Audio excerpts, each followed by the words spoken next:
Okay, happy Friday, everyone. Let's get started here. Let's talk a little bit about the schedule, a little bit about the deliverables, and then we will hop back to Hans Rosling and designing, displaying visual information. So just a little bit about today. So we're going to finish Lecture 6 today. There's some assigned reading, and we will move on to Lecture 7, where we're going to start to talk about the design process, specifically as it relates to HCI. So how you do a little bit of prototyping, do some user testing, go back and do some more prototyping, like Jeff Springer and his team are now doing at Zemo, thanks to your feedback. I spoke to Jeff yesterday, and they're completely rewriting the tutorial thanks to your feedback. So thank you very much for that. Jeff and his team are going to the Maker Faire in New York City next weekend. 40,000 people, so your feedback is going to be immensely helpful to them. So, as you will see when we talk about the HCI design process today, user testing, not surprisingly, is front and center. Okay, let's talk about Monday. I apologize, my schedule is a little crazy this fall. I will not be here on Monday. This is the last class that I will miss. I apologize for that. I'm going to give a talk at the University of Maryland, and I will, again, bring you back food in the form of bribery, maybe not as exotic as Scottish toffees this time. What's that? Soft shell crab. Okay. Any other requests? White birch beer. What's that? White birch beer. White birch beer. It's a soda. Oh, it's a soda. Ah, okay. Maybe we could do that. Okay, we will see. All right. For those of you that know that university or that region, yeah, email me your suggestions, and I'll see what I can do in terms of bribery. So again, I apologize. This will be my last absence of the semester. You will be continuing on Monday talking about the HCI design process. My postdoc in my lab, Marcin Schubert, will be here, and he will be guest lecturing. And then I will be back on Wednesday. On Monday, as usual, your deliverable 5 will be due. Who has at least started in on deliverable 5? Okay, a few people. Good to see. Okay, there's going to be an important change about the deliverables. So instead of assigning deliverable 6 on Monday, I'm going to be assigning it on Wednesday, and we will talk about deliverable 6 on Wednesday. Deliverable 6 will be due the following Wednesday. So I know we've got all very comfortable now about submitting everything Monday night. We're going to switch now to submitting the rest of the deliverables on Wednesday night. The reason why is because when you finish submitting your deliverable on Monday at midnight, the TA is going to collect everything together, package, maybe clean some of the data. We'll have a look at how it is. So we have to do a little bit of work behind the scenes to prepare that aggregated data set for you to start using in deliverable 6 on Wednesday. So you get 2 days of rest between next Monday and Wednesday before starting in on deliverable 6. All good? Okay. Let's see. Okay, so let's talk about the deliverables. Let's go back to deliverable 5 for a moment. I misspoke. Somebody actually mentioned this last time. There's a huge amount of redundant data in the 120 numbers you get back from a single gesture, which is, of course, that the 3D coordinates of the base of a bone overlaps the 3D coordinates of the tip of the bone that's closer to your palm, right? So you can throw away almost half the data, which is explained on step 38 here.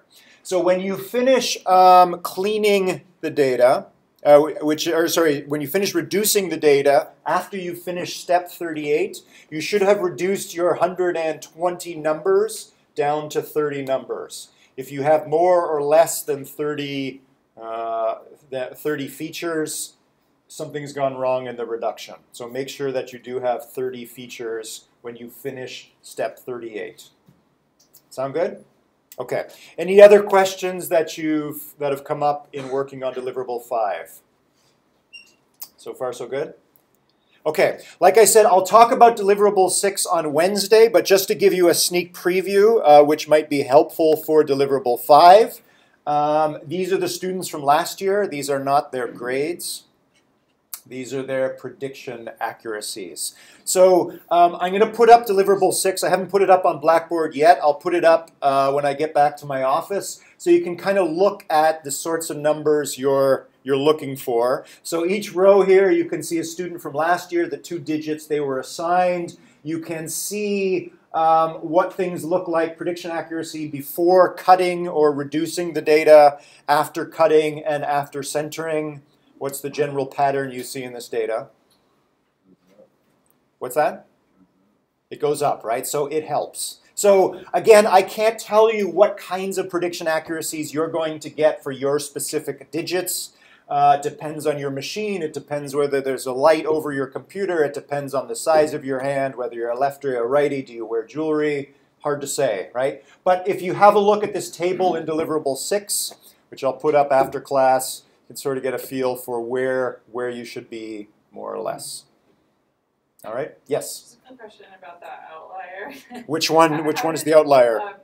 Brands Newton. Row 16 here. How did he end up going up and then back down after centering? Because there is probably a bug in his code, right? So this is also a way for you to debug things. So like I talked about before, if you're getting around 50%, your KNN neighbor, your k-nearest neighbor algorithm is not working, right?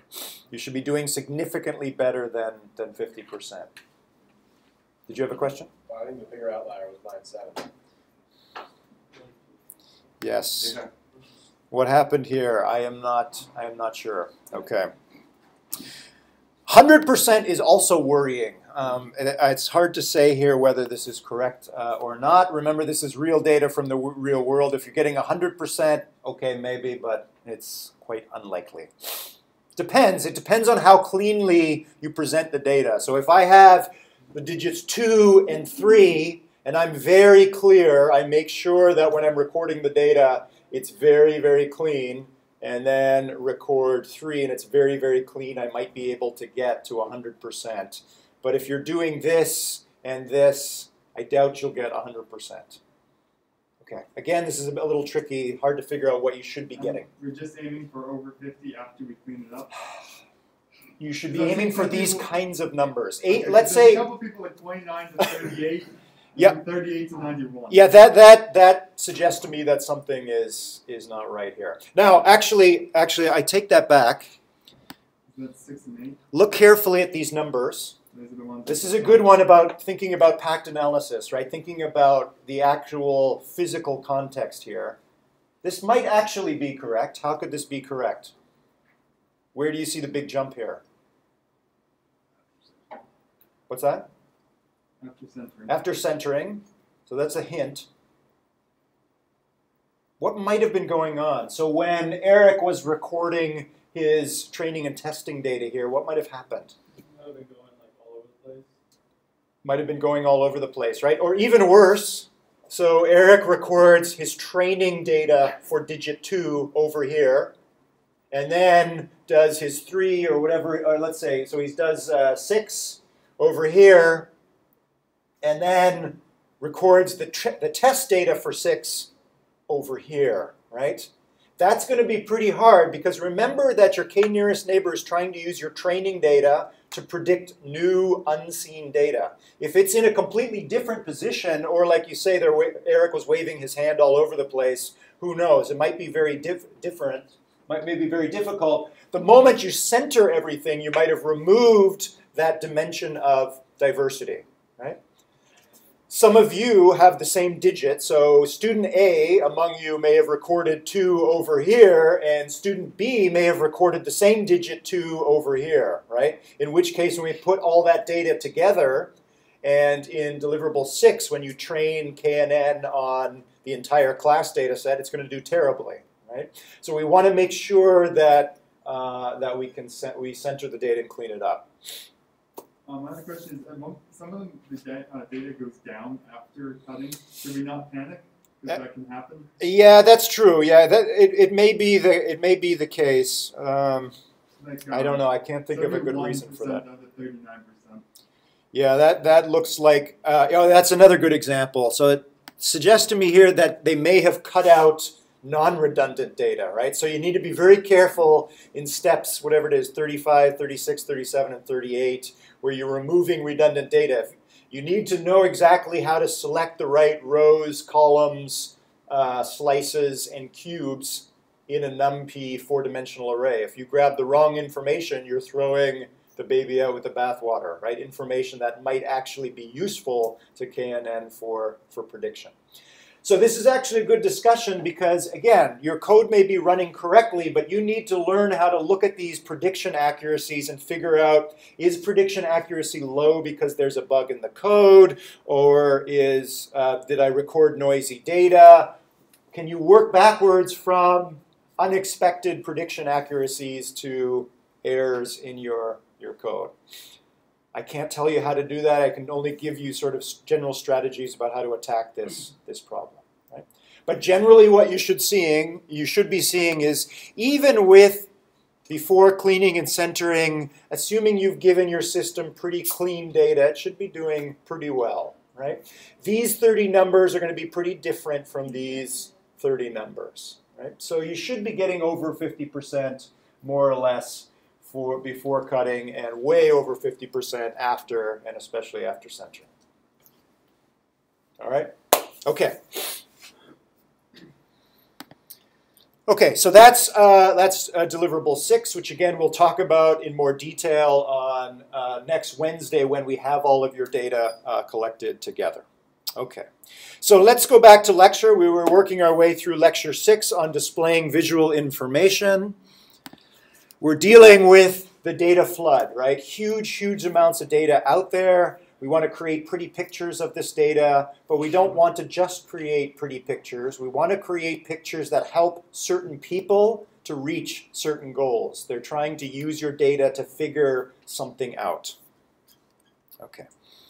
We got to partway through Hans Rosling's TED Talk last time, where the audience was trying to understand, and he was helping them by using his visualizations, understanding how the relationship between health and wealth in different countries has been changing over the last 30 and 40 years.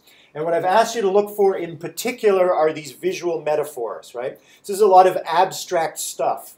Gross national product, how these things change over time, political movements, cultural movements. He tries to concretize these things, make them obvious by seeing it in the data, right? And we ended last time with a very clear example, which was the historical trajectory of Vietnam.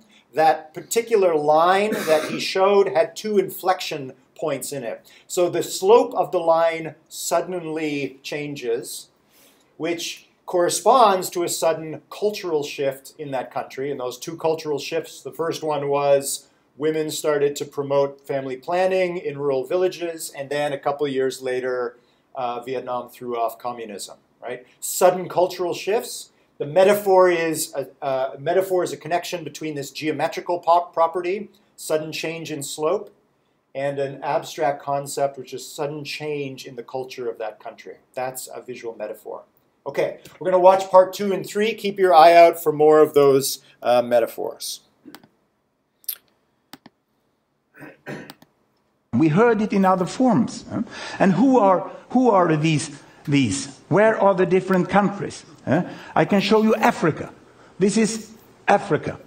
10% of the world population, most in poverty. This is OECD, the rich country, the country club of the UN. And they are over here on this side, and quite an overlap between Africa and OECD. And this is Latin America. It has everything on this earth, from the poorest to the richest in Latin America. And on top of that, we can put East Europe, we can put East Asia, and we put South Asia. And how did it look like if we go back in time to about 1970? Then there was more of a hump. And we have most who lived in absolute poverty were Asians. The problem in the world was the poverty in Asia. And if I now let the world move forward, you will see that while population increase, there are hundreds of millions in Asia getting out of poverty, and some others get into poverty. And this is the pattern we have today, and the best projection from the World Bank is that this will happen. And we will not have a divided world. We will have most people in the middle. Of course it's a logarithmic scale here, but our concept of economy is growth with percent. We look upon it as a possibility of percentage increase. If I change this and I take GDP per capita instead of family income, and I turn these individual data into regional data of gross domestic product, and I take the regions down here. The size of the bubble is still the population, and you have the OECD there, and you have sub-Saharan Africa there, and we take off the Arab states there, coming both from Africa and from Asia, and we put them separately, and we can expand this axis, and I can give it a new dimension here by adding the social values there, child survival. Now I have money on that axis, and I have the possibility of children to survive there. In some countries, 99.7% of children survive to 5 years of age, others only 70. And here it seems that there is a gap between OECD, Latin America, East Europe, East Asia, Arab states, South Asia, and Sub-Saharan Africa. The linearity is very strong between child survival and money. But let me split Sub-Saharan Africa. Health is there, and better health is up there. I can go here, and I can split Sub-Saharan Africa into its countries. And when it bursts, the size of each country bubble is the size of the population. Sierra Leone down there, Mauritius up there. Mauritius was the first country to get away with trade barriers, and they could sell their sugar, they could sell their textiles on equal terms as the people in Europe and North America. There's a huge difference between Africa, and Ghana is here in the middle. In Sierra Leone, humanitarian aid. Here in Uganda, development aid. Here, time to invest. There you can go for holiday. It's a tremendous variation within Africa, which we very often make that it's equal everything. I can split South Asia here. India is the big bubble in the middle, but huge difference between Afghanistan and Sri Lanka. And I can split Arab states. How are they? Same climate, same culture, same religion, huge difference. Even between neighbors. Yemen, civil war, United Arab Emirates money, which was quite equally and well used. Not as the myth is. And that includes all the children of the foreign workers who are in the country. Data is often better than you think. Many people say that data is bad. There is an uncertainty margin. But we can see the difference here, Cambodia, Singapore. The differences are much bigger than the weakness of the data. East Europe, Soviet economy for a long time, but they come out after 10 years very, very differently. And there is Latin America.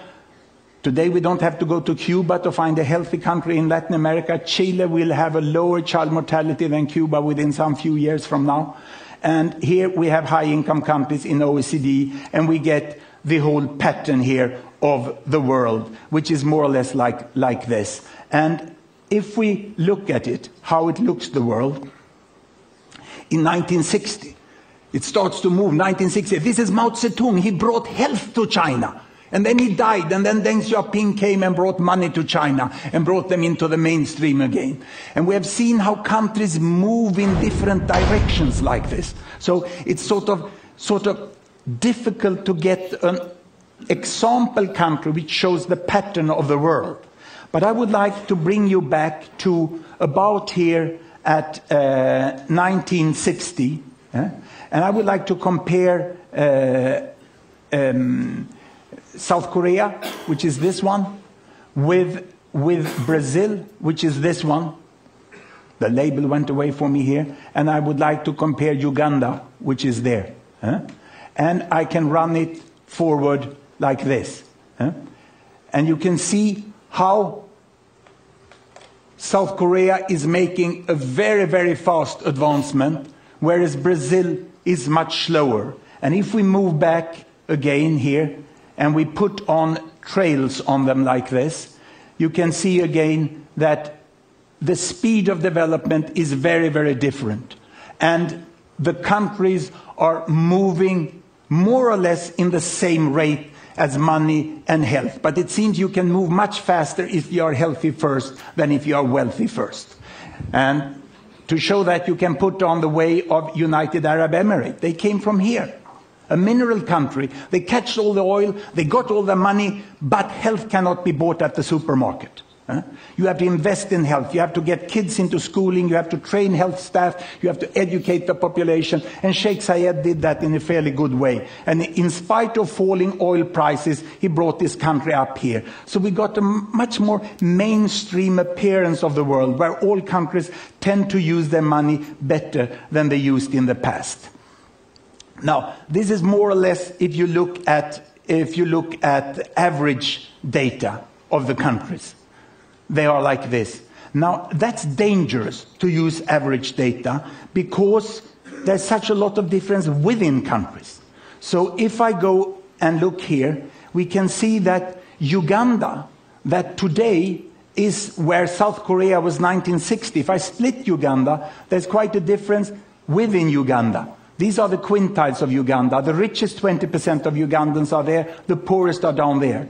If I split South Africa, it's like this. And if I go down and look at Niger, where there was such a terrible famine, lastly, it's like this. The 20% poorest of Niger is out here, and the 20% richest of South Africa is there, and yet we tend to discuss on what solutions there should be in Africa. Everything in this world exists in Africa. And you can't discuss universal access to HIV for that quintile up here with the same strategy as down here. The improvement of the world must be highly contextualized.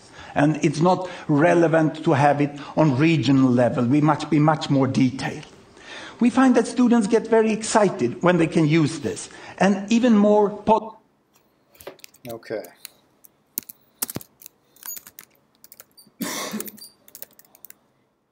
Third and final part. We find that students get very excited when they can use this. And even more policymakers and the corporate sectors would like to see how the world is changing. Now, why doesn't this take place? Why are we not using the data we have? We have data in the United Nations, in the national statistical agencies, and in universities and other non-governmental organizations, because the data is hidden down in the databases. And the public is there, and the internet is there, but we have still not used it effectively. All that information we saw changing in the world does not include publicly funded statistics. There are some web pages like this, but they take some nourishment down from the databases, but people put prices on them, stupid passwords and boring statistics. And this won't work. So what is needed? We have the databases. It's not a new database you need. We have wonderful design tools, and more are added up here. So we started a non-profit venture, which we called Linking Data to Design. We call it Gapminder, from London Underground, where they warn you, mind the gap. So we thought Gapminder was appropriate. And we started to write software which could link the data like this. And it wasn't that difficult. It took some person years. And we have produced animations. You can take a data set and put it there. We are liberating UN data. Some few UN organizations, some countries accept that their databases can go out on the world. But what we really need is, of course, a search function. A search function where we can copy the data up to a searchable format and get it out in the world. And what do we hear when we go around? I've done anthropology on the main statistical units. Everyone says it's impossible. This can't be done. Our information is so peculiar and detailed, so that cannot be searched as other can be searched. We cannot give the data free to the students, free to the entrepreneurs of the world. But this is what we would like to see, isn't it? The publicly funded data is down here, and we would like flowers to grow out on the net. And one of the crucial points is to make them searchable, and then people can use the different design tool to animate it there. And I have a pretty good news for you. I have a good news that the present new head of UN Statistics, he doesn't say it's impossible. He only says we can't do it. And that's a quite clever guy. Huh? So we can see a lot happening in data in the coming years. We will be able to look at income distributions in completely new ways. This is the income distribution of China, 1970. This is the income distribution of the United States, 1970. Almost no overlap. Almost no overlap. And what has happened? What has happened is this. That China is growing, it's not so equal any longer, and it's appearing here, overlooking the United States, almost like a ghost, isn't it? Huh? It's pretty scary.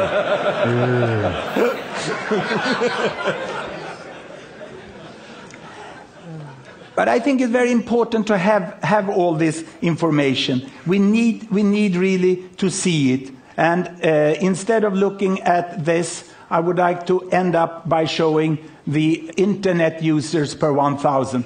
In this software, we access about 500 variables from all the countries quite easily. It takes some time to change for this. But on the axes, you can quite easily get any variable you would like to have. And the thing would be to get up the databases free, to get them searchable, and with a second click to get them into the graphic formats where you can instantly understand them. Now the statisticians doesn't like it because they say that this will not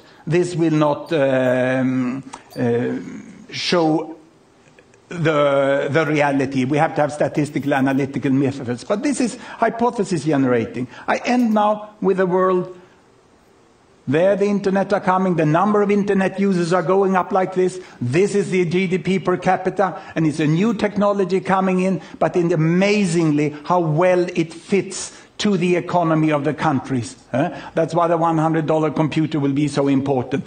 But it's a nice tendency. It is as if the world is flattening off, isn't it? These countries are lifting more than the economy. And it will be very interesting to follow this over the year, as I would like you to be able to do with all the publicly funded data. Thank you very much.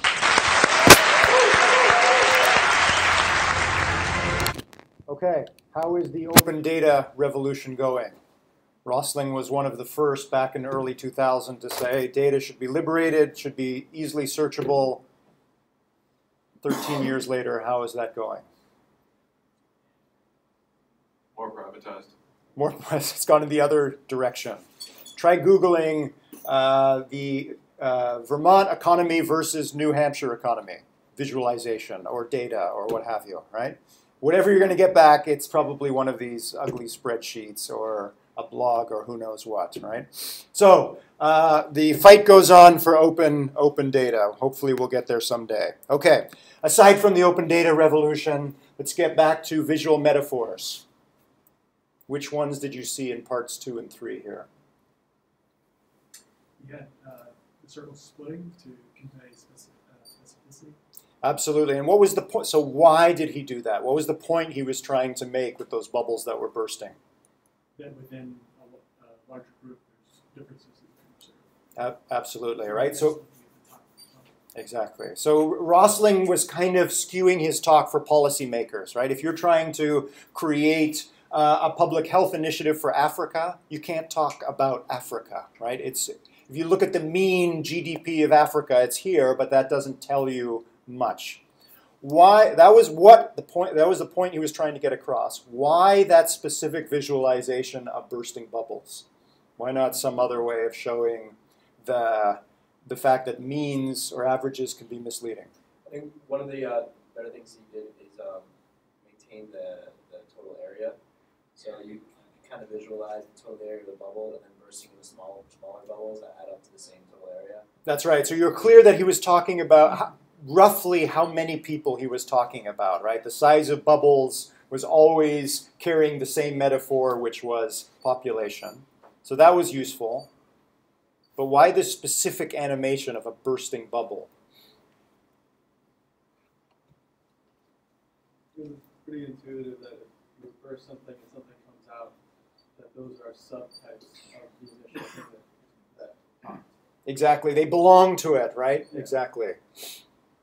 So he's hoping to try and burst your preconceived notions of Africa or Asia, right? This is our kind of idea about health and wealth in Africa or Asia, and he's trying in this entire talk to burst your preconceived notions, right? If you look under the surface or pop the bubble or whatever metaphor you want, there's a huge amount of variance underneath, right? He could have popped these bubbles and the smaller bubbles inside stayed relatively near one another, right? Which would have suggested that means or averages are a pretty accurate way to form policy, right? He burst a bunch of those bubbles and you saw that spread. If he had not shown you that visualization and said, let's look at the means and standard deviations of public health data from these various regions and showed you a big spreadsheet, it might not have had the same impact on you as seeing that animation, right? That was the point. He was trying to drive home a point, and he chose, or his team chose specific visualizations to try and do so.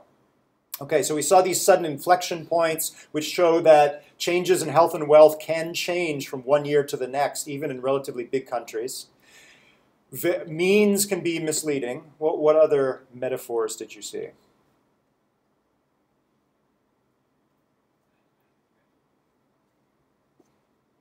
At the beginning of part 2, he was dropping these things on top of one another. What were those things?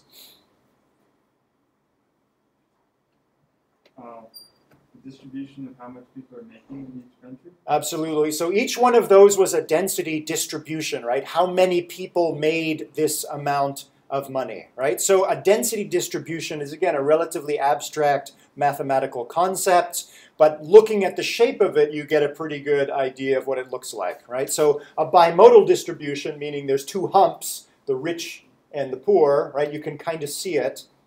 Why did he drop them on top of one another? It was adding an additional complexity to this point he was trying to make. If you take a bunch of the, yep. Well, it's just easier to compare them to one another when they're like overlapping, something like that. Maybe. He could have dropped one for one region, cleared the screen, dropped another one, cleared the screen, and dropped another one. Why didn't he do that? You also get population size when you're doing that? Okay. Because some were slivers and some were huge mounds. That's true. So the total mass of each one of those density distributions, again, tells you about population in those regions. We get the context of the individual distribution as compared to the whole of all the countries combined. Absolutely. So in one glance, so he's actually creating a cumulative distribution, right? By dropping distributions one on top of one another, you're accumulating them. And when you finish that, you can see in the same visualization density distribution of wealth in individual regions and also economic distributions for the entire globe in that year, right? So by doing that, he's sort of building it up so you can sort of see it happening. And if you go back and watch it, you might have missed it. When it started, there was sort of bimodal distribution. So there was kind of rich and poor. And the more he dropped on, the less there was of that bimodal distribution. So back in early 2000s, that cumulative distribution showed that that old idea from the 20th century of the poor and the rich, again, a big abstraction, doesn't really exist anymore. So again, if he was trying to burst your preconception about the rich part of the world and the poor part of the world, and he'd shown you, if he'd shown you Excel spreadsheets of cumulative density distributions, right, it's not as powerful as seeing the visualization. What are the benefits of using that sort of visual representation as opposed to like a bar graph? Because I assume you could kind of accomplish the same thing. Right, so how you actually did it maybe wouldn't matter too much, right? So that was a continuous distribution. You could have done it with stacked bar graphs. But again, choosing that particular way of doing it rather than a scatter plot or the raw data is making the point, right? You're seeing, you need to see those humps somehow or the lack of humps, right? That's the point he was trying to make. So if you think about the math behind it and the statistics, it's pretty, there's quite a bit going on there, but he sort of simplified things in a way that he papered over a lot of the actual numbers, but the point was very clear front and center, right?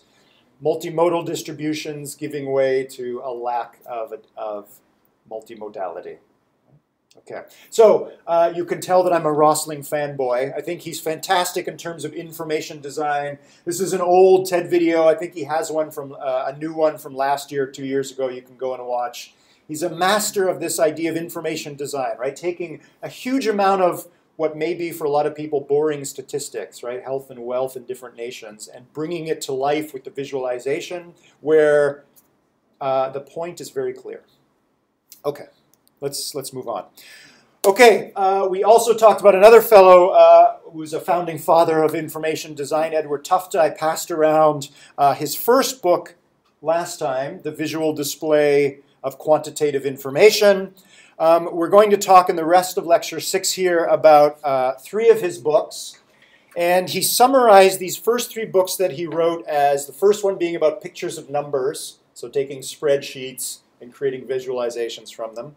Pictures of nouns, So things that actually exist out in the world, they live somewhere in the world. So second book is really about mapping. So taking things that have an actual spatial distribution and translating that into a visualization where they have a different spatial distribution. And we'll look at that in a moment. And the third book, I think, is the most interesting one, which is pictures of verbs. So trying to create visualizations of action or change or cause and effect in a static picture. Now, of course, with computer technology, you can create an animation that shows change as well. But if you want to try and create a static picture that represents change over time, there's some specific ways of attacking that.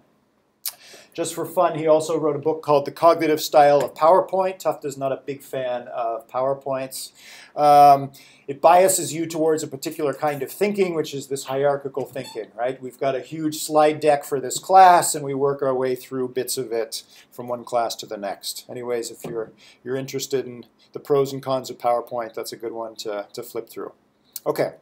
So let's start with the first book, Pictures of Numbers, right? So the challenge here is often these numbers don't have any direct physical counterpart, like GDP, right? Or fraction of people infected with AIDS per 100 individuals, right? These are kind of abstract quantities. How do we concretize them and make the pattern that's hidden in them clear?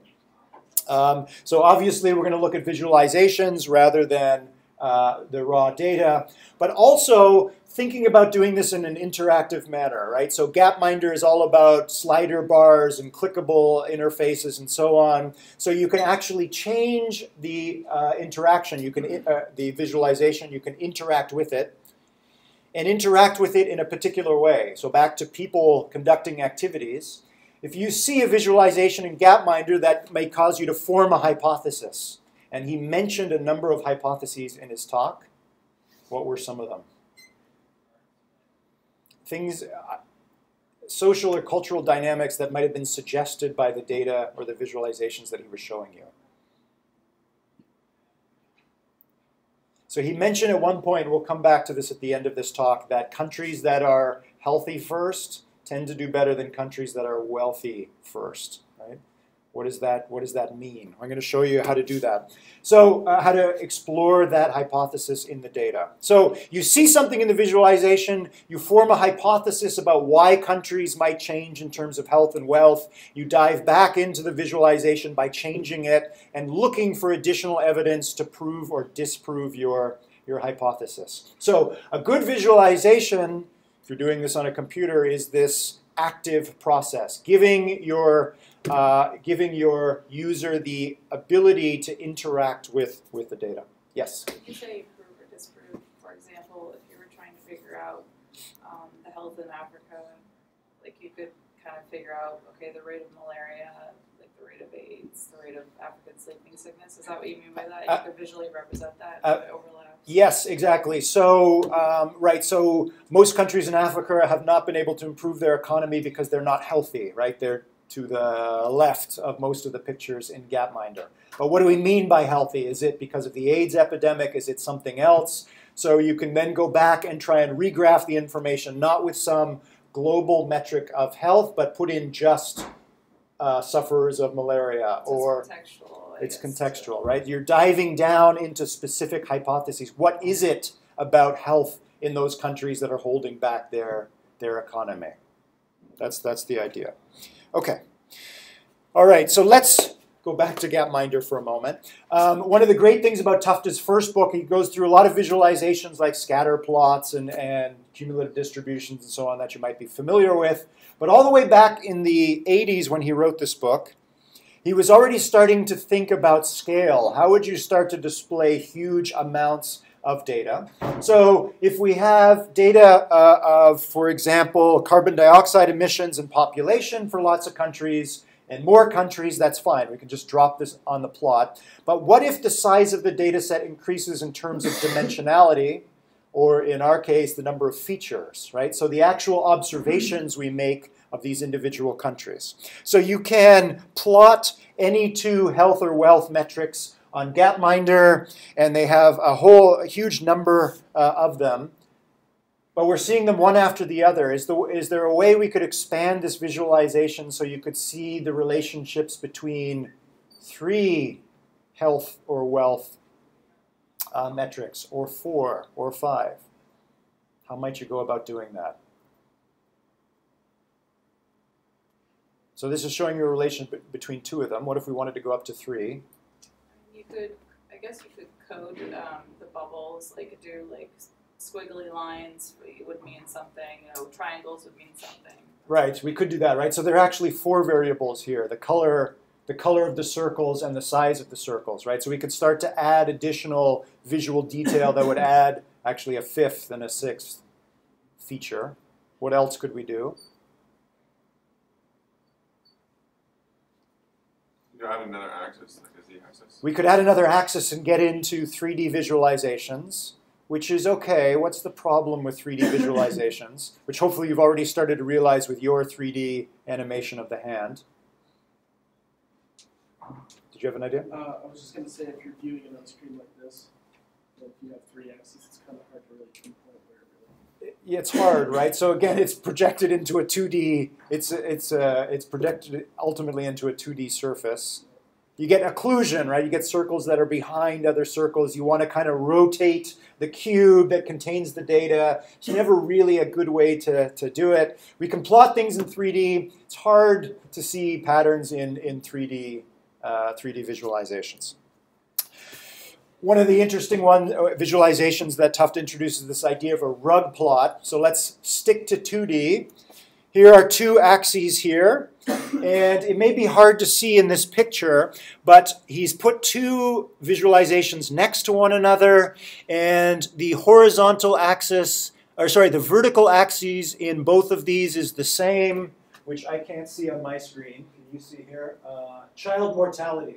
So the vertical axis on these 2 upper plots is the same, so the heights of these circles are the same in both plots, but the horizontal axis in these 2 upper panels are different. So you can actually look back and forth between these 2 and see that there is a relationship between child mortality, income per capita, and carbon dioxide emissions. Let's pick 2 countries, China in red and the United States in yellow. What can you say about these 2 countries in terms of these 3 features? Which you probably don't need these visualizations to tell you. Back in the early 2000s, not surprisingly, the States was richer than China. China had a higher mortality rate than the United States, and the US was a greater polluter than China. That may have changed recently, but you can start to see those patterns. And by adding a 3rd one here, so now between these 2 panels, we keep the horizontal axis the same, income per capita, and add a 4th feature. So we could keep adding panels to this rug, and by picking 2 countries and walking along this rug, you can start to see relationships between more than 2 features. It's not trivial. You kind of have to track this information through this visualization, but it is possible. It's called a rug plot because each one of these rugs, so to speak, have these threads sticking out. What are these threads between pairs of adjacent panels?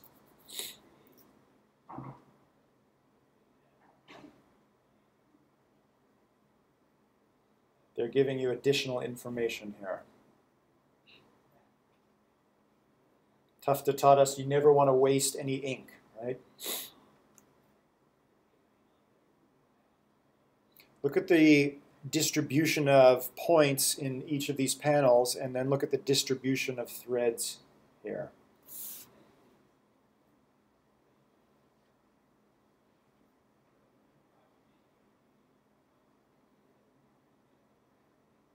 Everybody figure it out? Is it just reinforcing like the amount of countries that are represented? It's reinforcing a particular piece of data here. It's actually reinforcing one of the features that's plotted here. Which feature is it of the 4?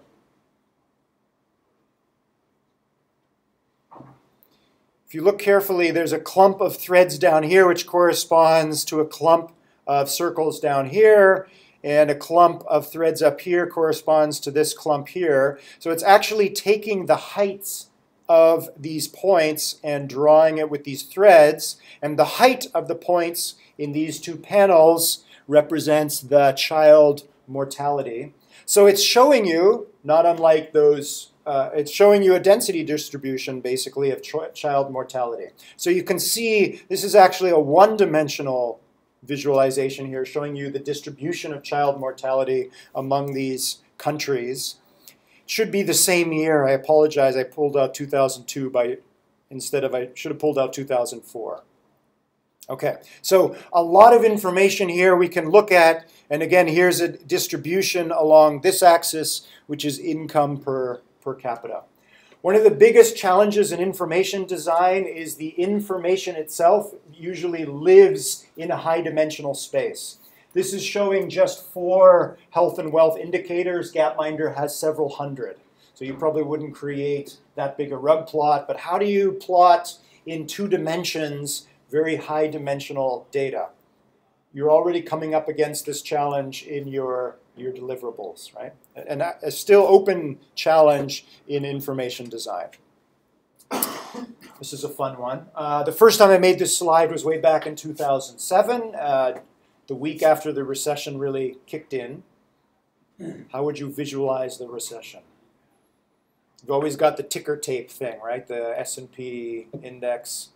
What else could we do to show something a little more informative than just the overall health of the US or the global economy? We could show unemployment, okay?